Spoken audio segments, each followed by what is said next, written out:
thanks so much for joining us. Not at all. I've just had a cup of coffee there with Alan Irvine. Alan, I'll just take my coat off. Hang on a minute. Here, I'm gonna stop sharing this holding slide, and I'll put you.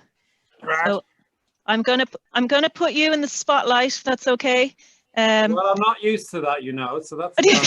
Are you joking me?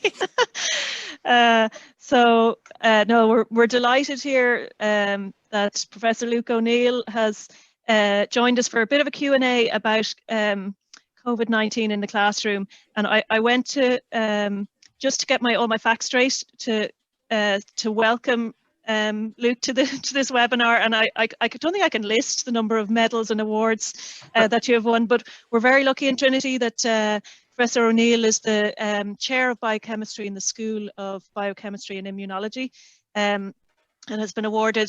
I'll just take the top two ones. What would be your top two? The gold medal for the. I'm too modest now, please. Anyway, many. The gold medal for the Royal Irish Academy, elected fellow to the Royal Academy. Many ERC, European Research Council funding awards, and many more. And more to the point, many excellent contributions to science. And Luke has been a wonderful voice of reason here in Ireland over the last number of months. Certainly, he's helped us in our family to keep sane, and we are very lucky that he's going to just address some of the questions that have been brought to us by students, and there's teachers from around the country as well on this call. So thanks very much, Luke. And so I'm just going to maybe just start off with a general question. So I guess one thing is that this is framed within the guidance for schools to the DES. Yeah. So, and there's just kind of particular things in there that people have question marks, I suppose, around what best ways to do some of the things that are that you might be come up against in the classroom. So I suppose one of the there was a set of questions around ventilation, which just in the classroom, just as a kind of how best to set up the classroom. So the guidance would give kind of suggested formats of how the rooms and how many people can be in rooms. But a number of people are asking about what constitutes good ventilation in a classroom. Doors open, windows open, or both? It's difficult, Anne. I'm very happy to take part by that. Thanks for asking me, and I'm more than happy to try to answer some of the questions you might have. But it's a kind of question for engineers in a way, because what you have to do is you got to make sure that the air in the room is exchanging. Now the question is how much ventilation is needed to make sure the air is exchanging, because this virus loves a stagnant room.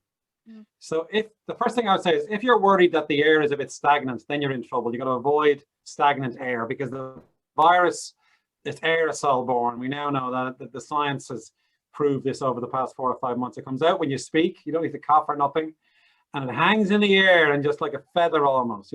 If the air is stagnant, it'll gradually, remember Brownian motion, it'll spread all over the room. You need some kind of airflow of any kind is good, right? Mm-hmm. Now, again, how much? Well, sadly, it needs to be almost uncomfortable in a way. You need the windows open. I think what they're talking about now is having windows open and a heater in the classroom of some kind, just to keep the temperature a bit warmer. But if you have a heater in the room and you've got a couple of windows open, that should be fine. Keep the classroom door open, let the air flow through, that will suffice.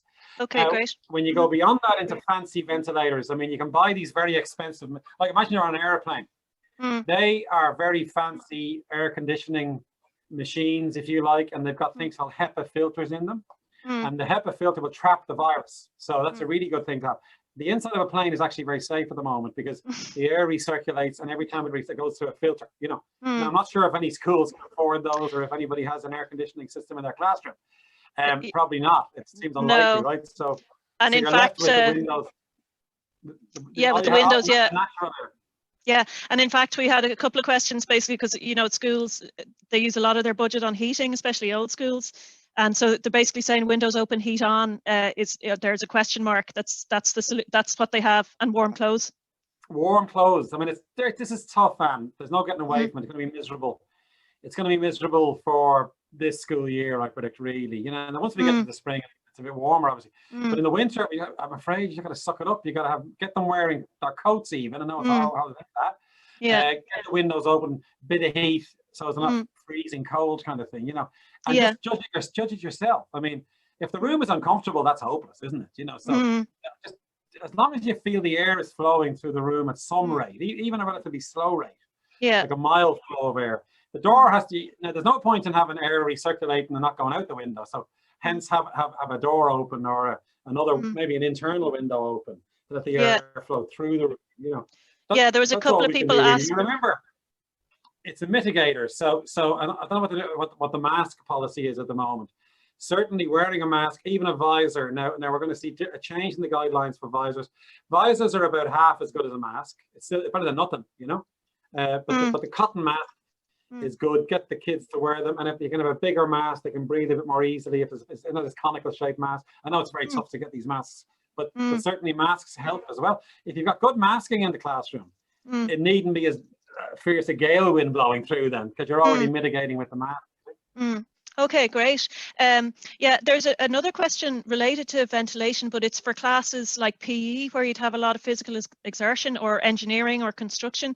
And is there anything, where there might be heavy breathing? Is there anything, it's just the same, or try and get outside, Absolutely. Now, again, you don't need to be an epidemiologist to suss this in a sense.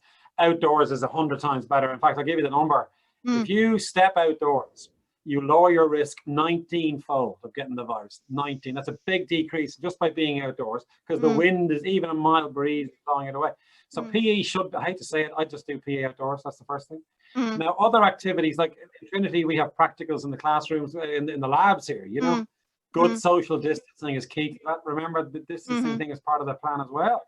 So if you are going to do stuff that's a bit more strenuous, get the distancing right. Try and keep it at 2 meters is really important. And then a reasonable amount of ventilation as well.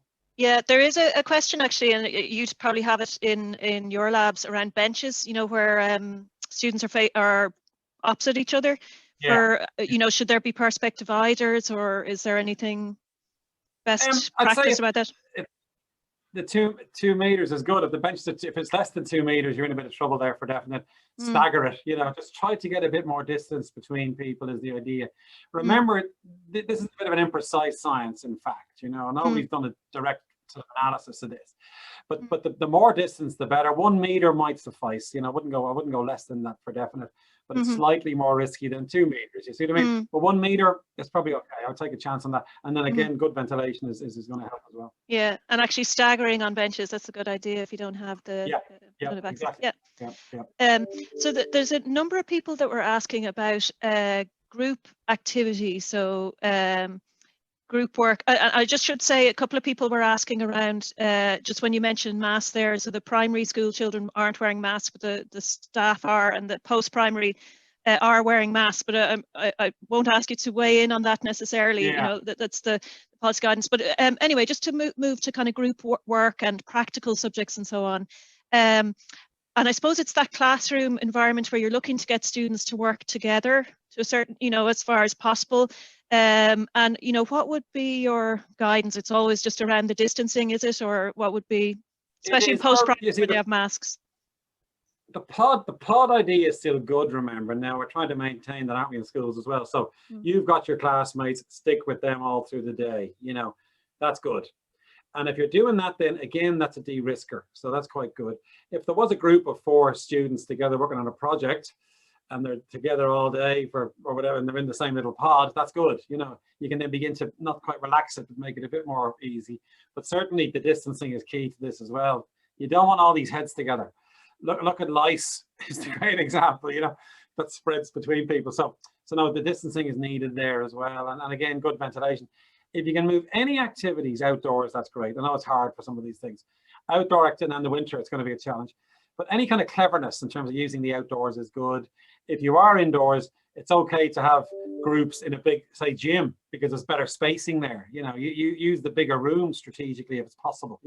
If you're in a small classroom, that's tricky. The numbers and the distancing becomes even more important, and try and maintain that. Okay, there's a couple of specific questions about particular subjects. I think home economics and art being two, and also I suppose it's kind of our youth work scenario where they're working in stone. So where you have kind of shared in the case of home economics, ingredients, or for art, you know, shared materials, or working with clay, for example, or working with stone? I wouldn't worry too much. The evidence increasingly is we don't catch this off surfaces. So the main means of transmission is me to you, two humans, you know, and one human infects another through the droplets or through the aerosol. I'd say that's about 80% plus of the source of infection. The 20% would be people coughing on a surface, and then within a minute you touch it and do this, you know. So, and again, that's unlikely, let's face it. So any notion of any materials being contaminated is a low risk there. But remember, you mitigate by hand washing. So wash your hands, work with the stuff, finish working with the stuff, and then everybody wash their hands again, you know, just in case they picked it up off the stuff. And then where possible, if you can, wipe the stuff down. The virus does not last long on surfaces. Some of those studies got it wrong, it turns out, because they were putting a huge amount of virus on a piece of cardboard. And of course, you can measure virus hours later. The natural amount of virus is low, so it dies off on the cardboard quite quickly, you see. So I wouldn't be worrying too much about surfaces. Just a bit of common sense, and hand washing is the answer there. I wouldn't stop doing those activities at all. But make sure hand washing is part of the protocol. Okay, that's great. And actually, all of the a lot of the questions came with the caveat that there would be hand washing before and hand washing after, and a lot of hand washing. A number of questions. It's really interesting about the surfaces. A number of questions about how, you know, what's the best way to share paper? You know, like doing handouts, or do we need to laminate things so they're cleanable, or? Yeah, that, like in restaurants, they've done a bit of lamination. You can wipe them down. If you're going to reuse these things, you're better off having a laminated one and wipe it down at the end of every day. That's sensible. The best bet is don't dispose of it. I know it's the environment and all the rest of it, but you give it to the person, you don't get it back off them. They take it home with them, you know. And then as long as your hands are clean when you hand it out, that should be fine. So that's the general advice there. Lamination is a good thing, as I say, because you can wipe it down if you're going to reuse it, you know. So but again, remember, Anne, I wouldn't be over worrying about surfaces. I think just a bit of common sense is useful there. Okay, that's really interesting, because there's a number of questions around homework, and should there be a timing in taking things in and giving them back, and you know, what's a safe, and even exams, you know, taking up exam papers, giving them back, that kind of transaction of paper a lot of the time. I'd say it's low risk, yeah. So let's say there's an exam running and you give out, you know, the exam, and they write in the book or whatever, and they give it to you as a teacher and you take it away, right? That's low risk, because especially if they're wearing masks, by the way, because they could cough on it maybe, you know. That's the risk, I suppose. That'd be low dose of virus. I think I wouldn't worry too much about that. Okay, so that's very good to know. A couple of people in the chat there are asking about, you know, spraying surfaces after class. You know, is that good practice to continue to do? I'd wipe, at the end of every day, I'd wipe the general surfaces down. It's just sensible in a way, you know. And again, you don't need to buy anything fancy here. Dilute bleach, just look at the label. I think it's 5% or something like that. That's fine. Quick wipe down is good. Just in case during the day someone's been coughing on it a lot and it's built up during the day, you might as well wipe it down just to be on the safe side. But I wouldn't be doing it every hour or repeatedly. Once a day would suffice for that. Okay, because the way some of the post-primaries are set up, so some of them, the students would be staying in their class most of the time, and some of them, you know, the teacher stays and the students move. So in those cases, I think often the teacher or the students might sanitize their space, you know, the desks. Would you advise that where there's movement? I probably would. I'd wipe down the desk, I think, at the end of every, I get the student to do it. I mean, so when I'm on News Talk, as you probably know, I'm on the radio, all the presenters wipe down when they finish their 3-hour slot. It's kind of their job to wipe it down just in case, and that makes a bit of sense. You can use wipes for that, by the way, and just wipe the surface there. So that's probably sensible, I think. Yeah. Now again, you're just trying to de-risk in a way, you know. And if you're resource poor and you can't be wiping everything down at the end of every class, the end of the school day is probably okay, you know, because again, you know, the longer the day goes on, the bigger the risk, if you like. You see what I mean? So in other words, you're de-risking at the end of every day. You know? But if it's possible to wipe down the surface, remember, think where the student is coughing, you know, and talking over. That's the surface you want to worry about, really. If they're washing their hands, they can touch surfaces, and that's pretty okay then, you know. So the hand washing kind of gets around having to wipe surfaces down, because they shouldn't be touching things with their hands anyway, at least unless they've washed their hands, kind of thing. So so that's the way to think of it, I think. Okay, great. Another kind of few subject-specific questions. One that would be close to your heart about science and the kind of use of the boxes of equipment and practicals.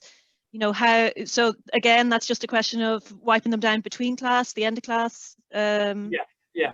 I guess that exactly. Yes, that's the sensible thing to do. Yeah. Like if someone has a beaker and they're using an experiment and they keep touching it and someone else keeps touching it, it makes sense to wipe that down, I guess, at the end of the day. Again, I do it once a day kind of thing, probably is the thing. So just a little bit of cleaning, like in your own house in a way. Now, I know the pupils are coming and going, there's more of them, but just the way you would wipe down surfaces in your house is the same kind of protocol, I guess. Okay, great. So another. Especially on if they wear masks, because remember the mask will trap the stuff. So therefore, there's even lower risk then if you're wearing a mask, because it can't come out of your mouth onto the surface. You see, that's why masks are important in this context. Yeah. So like in our system, they all wear masks all through the practicals. So kind of following on from that, I suppose it's a couple of other subject types so music, for example, where you'd have singing. Would you where you're really trying to project, or in a language class maybe where there's a lot of talking? Are we okay once we're wearing masks? Or that absolutely. Now, of course, one of the things we worry about is choirs and singing. The virus comes out at 5 times the rate if you sing than if you speak. It's a big effect. The reason is the way the airways are working in your vocal cords and so on, it really propels out virus. Now, so 5 times. Okay, so if you have a bunch of students singing versus speaking, you have 5 times the rate of transmission there potentially. Now, that's worrying, and clearly. Outdoors is good. I mean, lots of choirs have had to move outdoors. Now, again, how do you do it in the winter? I don't know, but the outdoor option is good. Social distancing is all the more important, and good ventilation, because more virus is coming out. Secondly, that's if someone's infected. We have to assume there would be the risk of someone being infected. So those sort of things apply even more with these sorts of activities, what you would say. And then keep it brief. I wouldn't be singing for an hour, I'd shorten the time as much as possible, because time is a key factor here as well.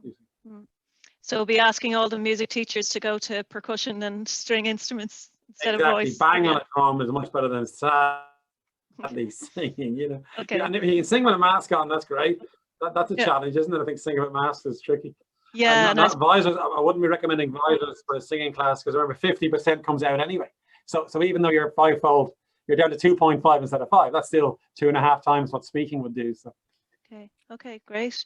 There's a couple of, just following from what you said, I just see one here in front of me. People are asking about particular games like ping pong, whether that would be particularly dangerous where you're transferring things a lot. But like you said, it's more to do with if your hands are clean going in. And I've never been asked about ping pong before, and that's a good one to come out of. But I think ping pong would be good. It's good distancing. You're well apart from the other person. If your hands are clean, and the bat is clean and the ball, bang away together. I wouldn't have any problem with that one. That's a good one. And so I suppose the same question then about games, for indoor games like basketball or badminton or whatever, and mask wearing, because there was a few people asking about, mask wearing where there'd be exertion like that. But again, there's good distancing in badminton and those sorts of sports. You're going to be well away from the other person, so that's great, Now, of course, occasionally you might come up to the net maybe, but that's, most of the time you're a good few meters away from each other. That's really good, And then if it's in a big room and it's well aerated, that's fine. I wouldn't have any worries about those sports. And as you know, the overall guidelines are to allow sports still, because it's so important for exercise and all kinds of things. And I think that they're allowing a certain number. That the guidelines keep changing. And is it 15 people can play a sport together? That's non-contact, So that's all. Any non-contact sports pretty low. Certainly transforming the way we're doing sport with the non-contact. Well, actually, back to music again. You could have 15 people in a room playing music together if they're distanced and all the rest of it. That's fine as well, you see. And then if there is a bit of singing, definitely make sure they're distanced, But otherwise, music is pretty safe as an activity. Okay, great. I had a couple of kind of specific questions about the time outside the classroom, I suppose, about, and where students in post-primary wouldn't be wearing masks. So, is it appropriate for students to eat lunch in a large area if they're 2 meters apart? Or should they continue to wear masks when they're mixing outdoors at lunch and break time? Yeah, what we're doing in Trinity is we're asking to wear masks everywhere at the moment, just to be on the safe side, Because the worry would be they would gather in corridors or in say the canteen and they breach the social distance. There's too many people. Remember, you've got to keep remembering a very good rule of thumb here on is avoid the 3 C's, which the Japanese were first to list this so wonderfully as a messaging thing. Crowds, big problem with crowds. Closed spaces, that's not great either, and close contact. If all 3 of those occur together, that's a high risk environment. Okay, a single one is okay. The occasional crowd moving through is okay.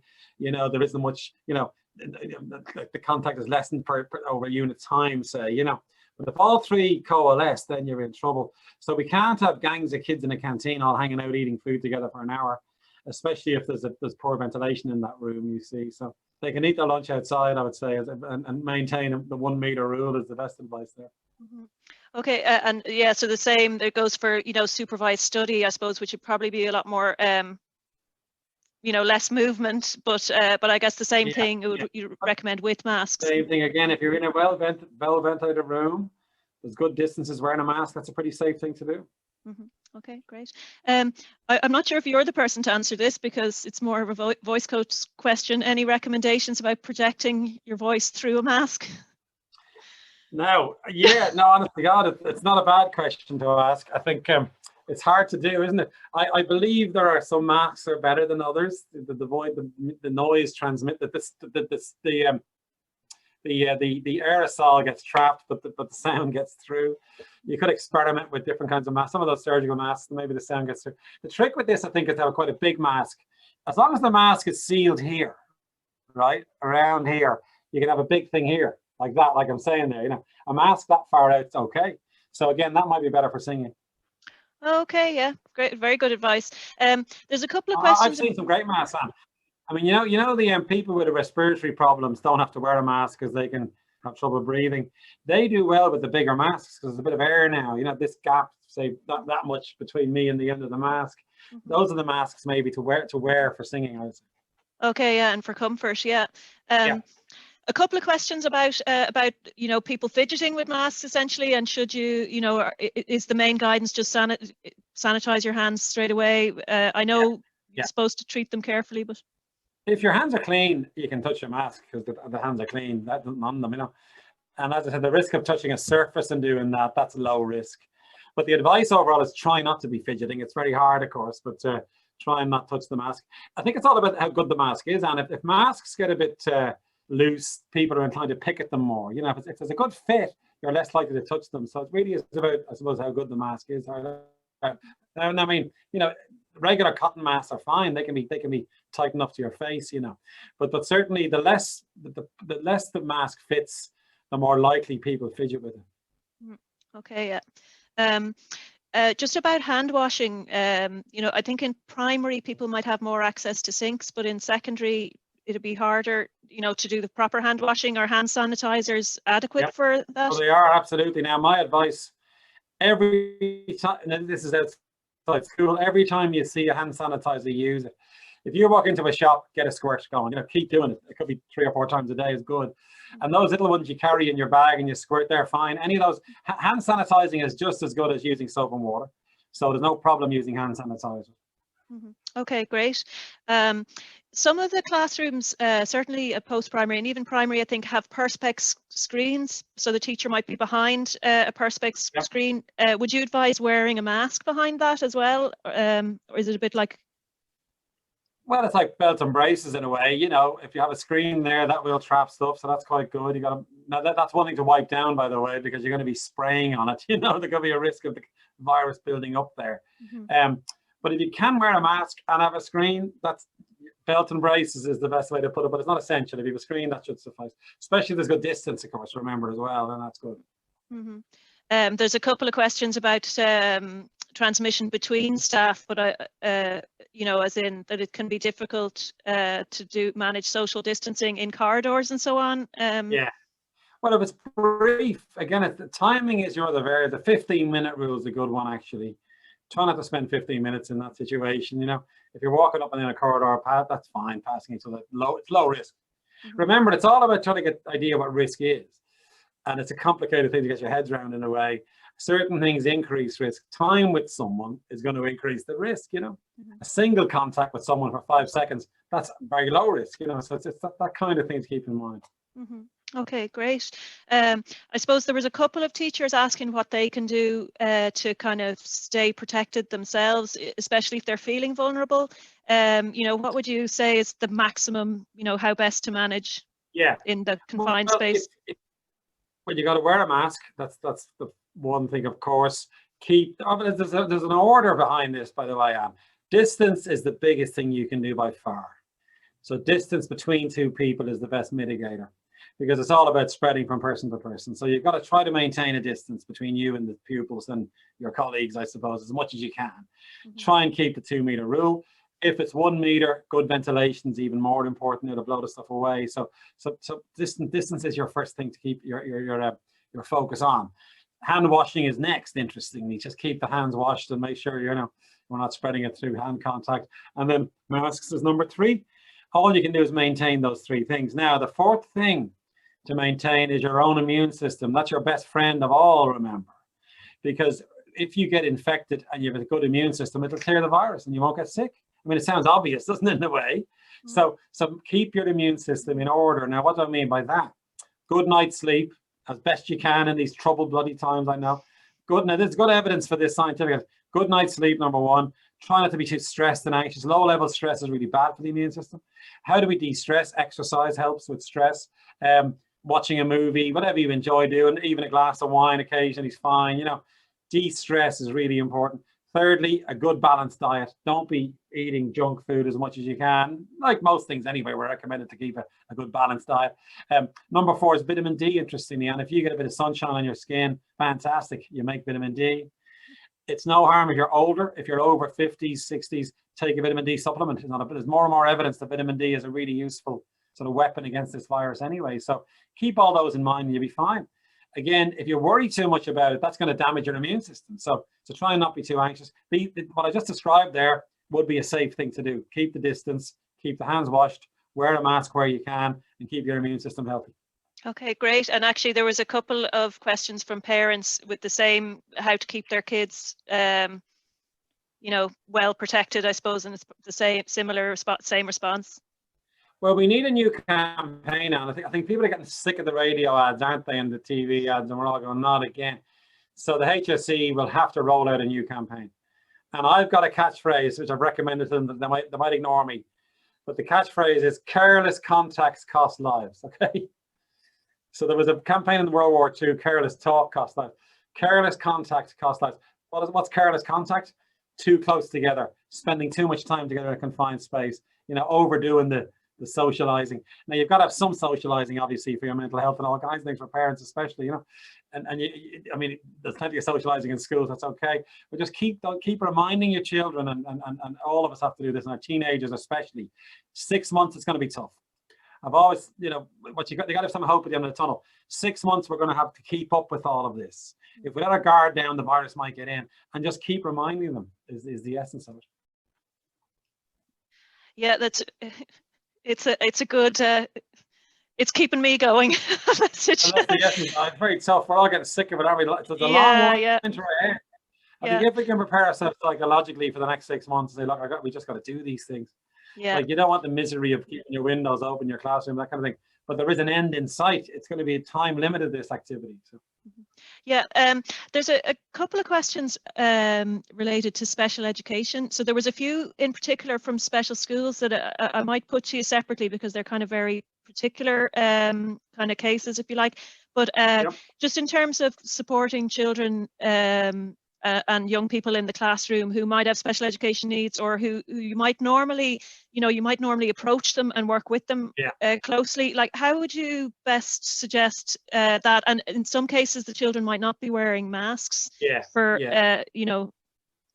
because it's uncomfortable or distressing for them. Yeah, I think in that situation, timing is your friend. So in other words, limit the time close near them, and if you have to get a bit closer to them for specific reasons,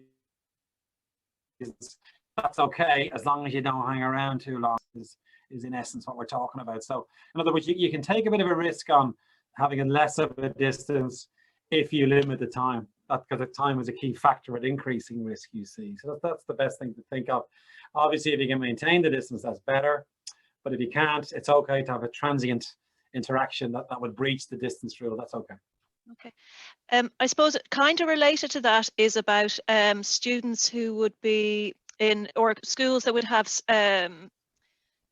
special classes. So where they might have a group of students who'd be in special classes, and then they'd have the mainstream school. Yeah. But usually the students in the special classes would join the mainstream classes here and there, or Yeah. and increasingly over time.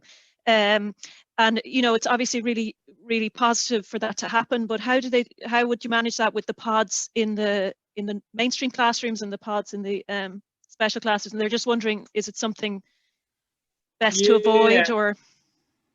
It is best to avoid, actually, I think, yeah, in that situation. You're trying to weigh up there the educational loss in a way you can't do it. You know, you're trying to weigh that up against the risk of infection spreading, I suppose. If it's possible to do it some other way and limit it, that's better, I think.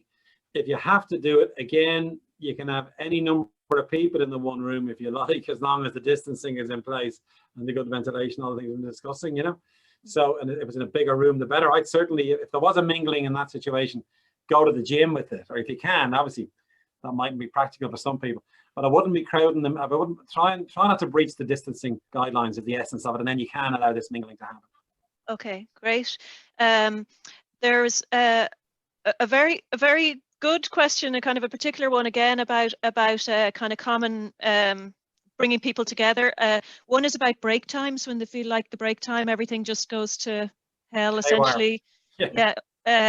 So you know, what should be the baseline minimum? Because you know, at the same time, you know, what should we be looking for students to do when they're released from the classroom? If you can, outdoors first and foremost, get them out. You know, that's the first thing. Remember, that's a big de-risker. As I said, it's a 19-fold difference immediately just by going outdoors. So if they can have their break outdoors and run around a bit together, that's good. Mm-hmm. And again, the fresh air, let's hope for a windy autumn, because that'll blow everything away. You know? Mm-hmm. So outdoors is good. If it has to be indoors, they have to keep up with the guidelines. You know, you can't have them cramming into a little room together on their break, because they're breaching the distancing guidelines there. So that's a tricky one. So I think if you can go outdoors, good. If you have to stay indoors, keep the distancing up, sadly, is the only way we can do it. Okay, great. And outdoors. And the time, by the way, if it is indoors, shorten the time of the break. Sadly, you know, instead of making it 20 minutes, make it 10. Okay. And for outdoors, like you were saying, maintain the masks, just even for maintaining the habits of it, or for where possible. I think so. Yeah, if it's possible. But as I say, it's okay to go outdoors and take your mask off and stick it in your pocket and then come back in again and put it on again. You know, that's okay. That's not the worst case scenario, but it's better if they wear the mask outdoors, because then they have it on the whole time, and again, it just de-risks you know. Okay, yeah. A really kind of practical question around homework copies. I know this is kind of back to surfaces again, but would you see that there's any need to do anything different from, you know, taking up copies and then correcting them and giving them home, just given that they'll have been in a home? I think it's okay. Low risk, I would say. Again, the hand washing comes into it. Okay, so the teacher might have the virus, remember, so they're touching all the homework, giving it back to the kid. The kid could pick it up off the homework. So make sure you wash your hands before you touch anything, you know. And then secondly, then at the end of it, as we said, if it's something laminated, that wouldn't be the case with copybooks. But I think it's low risk to give it back to them as long as your hands are clean. Mm-hmm.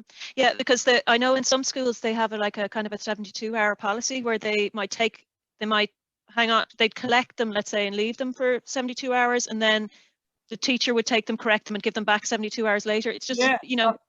That's not bad. I mean, again, let's say there is some, you got to imagine there's a bit of virus on that copybook, okay? And you can't see it, but it's there. So if that's the case, if you touch it and now put your hand to your face, there's a risk of that. So be careful as you're reading it, you know. At the end of the whole thing, wash your hands just in case you have picked up a virus off it, you know. And then if you did leave the copybook for even 24 hours is good, actually. The virus, if there is any virus, it'll be dead by then, you know. So the longer you can leave it after the child has touched it, the more likely it is that the virus will have died on that surface, you see. So it's okay if people want to do that. If, you know, at 72 hours, that sounds like a long time to me. But if it's feasible to do that long, that's fine. I suppose they're probably wondering, like, how long does it live on paper? Do we know? Yeah, I mean, it's an hour max, probably, you know, and some of those studies were badly done because they put far too much virus on the paper. The virus is quite fragile outside the body, remember. It doesn't really last long on any surface, in truth, you know. So this business of, say, leaving a copybook for 24 hours, that's probably overkill, you know, because it won't last very long on the copybook anyway. Okay, great. There was 1 or 2 questions about how to run exams. So not to do with the Leaving Cert and the Junior Cert even, but just in-house exams, how to physically set them up, or what, you know, in what way you'd advise, you know, given the school. Yeah, but again, keep them apart when they're doing the exam. Try and get as much distancing as possible into it, basically, you know. Give out the exam paper, don't collect that, let them take it home with them, you know, just in case there's a slight risk there, you see, for example. And then collect all the papers, make sure you wash your hands, like homework, you know, correct it, and then wash your hands again. That's the sort of, that's what I'd imagine would be the way to do it. Okay. I think I'm just looking through the questions here. We've gone through most of them, and there's more in the Q&A part there, but I'll just get to it in a minute. But we've asked about teachers. The good news, Anne, at the moment overall is that there haven't been that many cases in school. There are some cases in schools, of course, but it's not as if it's rampant. It's not as if what we're doing at the moment is dangerous. You know what I mean? Like, if any of the practices that the teachers are following now were bad or ineffective, we would have seen more cases in schools. That's not the case. Now, the odd one that will be here and there because social distancing was breached in the classroom, there's reasons why, you know, probably we're not following the guidelines, honestly enough. But overall, the system seems to be working, which is great. And there is actually an email from somebody who's saying that they had a child who tested positive, and they were in school for a whole week before they had been tested, you know, before they realized and got tested, but the whole class tested negative. So they're very happy, you know, that there you have science in action. That's a beautiful example of this. So whatever was happening in that classroom, that child didn't infect other children. And I'll bet that was mainly distancing and ventilation, you see. Yeah. I'm just going to check the questions to the side here just to see. There's a few questions that are kind of more related to policy around close contacts, like what close contacts and what constitutes a close contact. So a close contact will be defined as certainly 1 meter distance. Breaching the 1 meter rule is definitely a close contact. If you can keep it at 2 meters, it's even better. That's even more remote, you know. So if you're now, a meter is a long enough distance, remember. So a meter is good. If you go inside the meter, you're now coming into close contact. Secondly, the amount of time you're spending with that person. Less than 15 minutes is okay. Go beyond 15 minutes. The more you go beyond it, the more risk there is that close contact might transmit between the two people. And then if you're in an environment that doesn't have the correct ventilation, that increases the risk even more. You know, so it's the same idea. Okay, great. Parent-teacher meetings, somebody has a question about that. They were planning on having like, you know, 1 parent coming at a time to speak to 1 teacher, but the patron body was suggesting not to do that. Or any suggestions? Zoom? I wonder what the guidelines are. There any specific guidelines, Anne? I mean, my gut reaction, we don't do them because there's lots of adults coming in now. They're going from teacher to teacher. You know, there's a risk then that some of those adults might have an infection on board and haven't been following all the guidelines like the pupils have. Do you know what I mean? So if there's any way to do it by Zoom, how about that as a suggestion? I'd recommend that for definitely. I'd recommend parent teacher stuff to try to do it virtually. Okay. There's a funny one here, and I like I'd appreciate the advice too. Any tips for defogging your glasses while wearing a mask? Oh yeah, that became the big bugbear, didn't it? And you can go online, you can buy a special spray to spray over your glasses and they won't fog up. Isn't that nice? Okay, that's brilliant. There is a defogging thing you can buy, and it's all legit. I think it works. I haven't done it myself, but the same problem is with my glasses, but I haven't tried it, but I believe it works. Do you know something that works really well, Anne, which is cheap as chips? Get a little soapy solution. Okay, so a bit of water, get a bit of soap dissolved in it, make it soapy, like for bubbles. In fact, you could use bubbles themselves. Coat your glasses with those, let them dry off. It won't fog up. Okay. Oh, I had no idea that one. That's great. Have to try that one out. Maybe some teachers have little bubbles in their classroom. I don't know. You can buy it in your local, whatever, kiddie shop. Use that bubble solution and let it dry on the glass, and then it won't fog up. Okay. There's another question about masks, about whether, I know I've heard you say, you know, treat your mask like your underwear, but is there any increased risk to them if they're not, or like, is it worse to have them when they're not washed basically than to have none? Or? Well, if I was in a relatively high risk environment like a classroom, I'd wash them every day for definite. So buy or make yourself 5 masks basically, right? And wash them all at the weekend and change it every day, I think, in that situation. And a good cotton mask is good, you know, regular, as we've always said, you don't need to buy a fancy one, just get a regular cotton mask and just wear it every day. I mean, I think the big challenge with masks is more the discomfort of them for people, obviously. And then you do get skin rashes and acne can build up, so it's not easy. So on your break, take the mask off and let your skin breathe a bit, put it back on again later, you know. So I would say change your mask every day. Okay, yeah. There's a question about, you know, the age of students, I suppose. Is there any increased risk for older? The person has asked about people over 15. I don't know why in particular, but is there any different recommendation depending on the age? No, there isn't any especially strong evidence that certain age groups are more infectious than others, for instance. That was a fear that we had early on. Everybody's equally infectious or at risk of spreading it, is the way to think of it, you know. The reason why young people are especially protected is interesting. So if, let's say you're a primary school teacher, the immune system of those children is fantastic by and large. There's obviously some are slightly less effective, but the majority have a very active immune system. If they take on the virus, within minutes, their immune system has killed that virus. It's really effective, you know. Hence, we don't see much spread among younger people. And the younger you are, the slightly better it is. As you pass puberty and become into the adult phase, you may be more likely to pick it up. But even still, we know those people are at low risk because they rarely get sick. So the overall view would be age is good. You know, younger age is good, and anybody under 20, in fact, pretty good. I mean, there's very low risk of getting sick for a start. Secondly, there's a really good chance your immune system will kill the virus before it even gets a foothold, you know. So keep that in mind. The pupils you're teaching are a very low risk group. So a question that comes to mind for me from that is there's a number of people asking about, you know, the really young classes where, you know, they're really bad at distancing and at hand washing and they're learning all of that. So are you saying that they're less likely to have the virus to spread, or? Yeah. Well, they're less likely to have virus that's infectious because their immune system has got the viral down in their bodies, you know. But remember that age group, the 3, 4, 5, 6-year-olds, is like creches in effect, you know. That really is a pod. Remember, keep that class tight. We don't want them all mixing it, like 100 of them, you know. So try and keep that age group tight because they aren't going to observe these things, you see. So that's your pod, like a family. It's like being in your house at home, really, and your own kid. If anybody are parents, it's a bigger version of your own family in a way, you know, and that's okay if they're in that pod. That's fine. Okay. A couple of science teachers and others asking if there was one, you know, if you know, very important for the students to be learning about the virus themselves. What would be what would be your go-to that they have to know? That the people in the science classes. How long have you got on that one? Well. You can look at my RTE Junior lesson. I gave one to RTE Junior on the immune system, for example, you know, and explain all the component parts and what have you. If I can plug my own book on as well, my book came out last year, The Great Irish Science Book. There's a whole section on the immune system there. That's not bad. We have it. It's brilliant.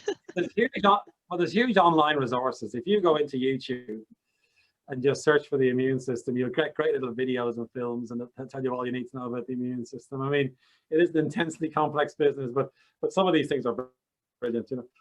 Okay, great. I think we're kind of coming to a close. I know there's a number of people with questions here. There was, as I said, there was a couple of kind of specific questions that I might just send you by email that came through that were just very, very precise. A lot of them had to do with school buses and special schools, but I'll put them to you kind of directly.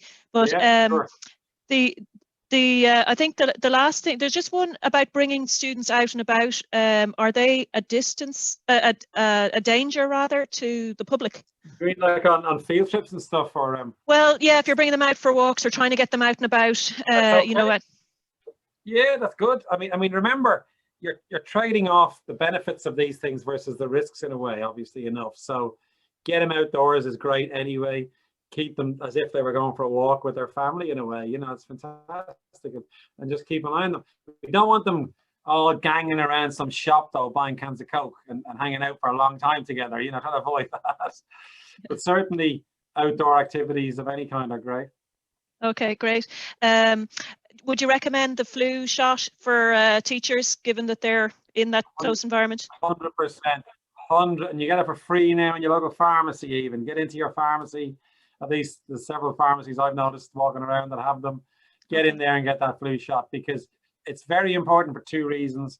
Now, the interesting thing is, and as we all know, there'll be less flu probably because the flu is spreading between people as well. Remember, through droplets mainly, and the flu doesn't spread an aerosol, so it's less dangerous than this virus. That's good anyway. But we should see a decrease in flu because of the things we're doing, hopefully.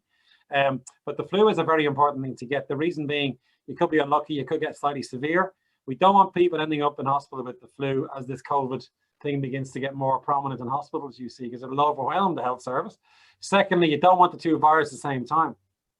And even though you might think it's a horrible thing, there is evidence of co-infection, and this happens with other diseases. Imagine getting COVID and the flu, double whammy on your lungs and your system, you know. So, and you're at a slightly high risk group because you're a teacher in a school, slightly higher than someone who stays at home and goes out to the shops once a day, you know. So in other words, you should get the flu, definitely get the flu shot. Mm-hmm. I will ask one last question about special schools, if you don't mind, and then I'll leave it, just because someone in the chat has asked me to do that. So the issue here, I suppose, is about the amount of mixing between the students in the special school and in others on the school bus, and just and the difficulty, I suppose, in terms of mask wearing and so on. Is there any particular? I know it's difficult to address when they're probably all quite case specific, but is there any general guidance you could give around that? Is the fear around there that the special kids are wearing the masks and they're not behaving in the same way as the other kids? Is that what the fear is, and therefore there's a lack of compliance in that group compared to the other group? Is that what they're Well, it's more like there's a lot. Yeah, it's that there's a lot of work going into the pods in the school, but then that kind of is because there's a school busing system that is not useful. It stops being useful because so you know where to put the effort, I suppose. Well, you need, again, in terms of school buses, that's really important that they all follow the guidelines on the bus. You know, all the kids should be distanced in the way that, I mean, the buses are a risk, there's no question. And the bus that's badly ventilated is a big risk. But if they're all on a bus together, it doesn't really matter what classes they're from, in a sense, they're all traveling together. And then there's good distancing, like the dart in a way, you know. So it's like, imagine you're getting the dart, and anybody can get the dart as long as they observe the seating plan, you know. And then the longer the trip is, that you know, if it's short, it's better, kind of thing. So as long as they're wearing, the mask wearing is important on buses though. So you got to try to make sure they're wearing masks as best you can. And try to open the windows. Keep the windows open. But definitely, a badly ventilated bus is a dangerous enough environment, you know. Okay, I can see there's worries out there, but in any case, I'd like to say thank you so much. It's 10 to the hour. Thank you so much for the time. We really appreciate it. And I know there was many people out there, more actually than could fit into the webinar. So we have recorded the webinar, and we'll pop that onto the TCD site, if that's okay, and just to make it available for others, because it's been really, really helpful to be able to ask these questions of you today. Sure. Happy to help. And just remember, Anne, common sense is your friend here. Think it through a bit yourself in a way, you know. Because my knowledge is coming from reading all this stuff, obviously, but if you dig into what I said, you'll realize there's a lot of common sense in this as well. Just do your best is all you can do, let's face it. And as I said already on, the evidence is it's working in schools at the moment, which is great. Just try to maintain distance, good ventilation, masks and hand washing as much as you can. You know, that's the overall mantra in every situation. So lots of huge thank yous there from the audience, and I'll let you go for the evening. You've been really helpful. Thanks very much, Anne. I'm very, very happy to help. We can do another one again in a couple of months when maybe there's good news on a vaccine, you see, whatever it is. Oh yeah, we'll get you on. Brilliant. Yeah. In fact, I can't wait for that, Adam. I'm giving several of these. The day will come, we'll do. I go, you know what? I've got some good news for you. So let's hope that's sooner rather than later. We live in hope. Great. We do indeed.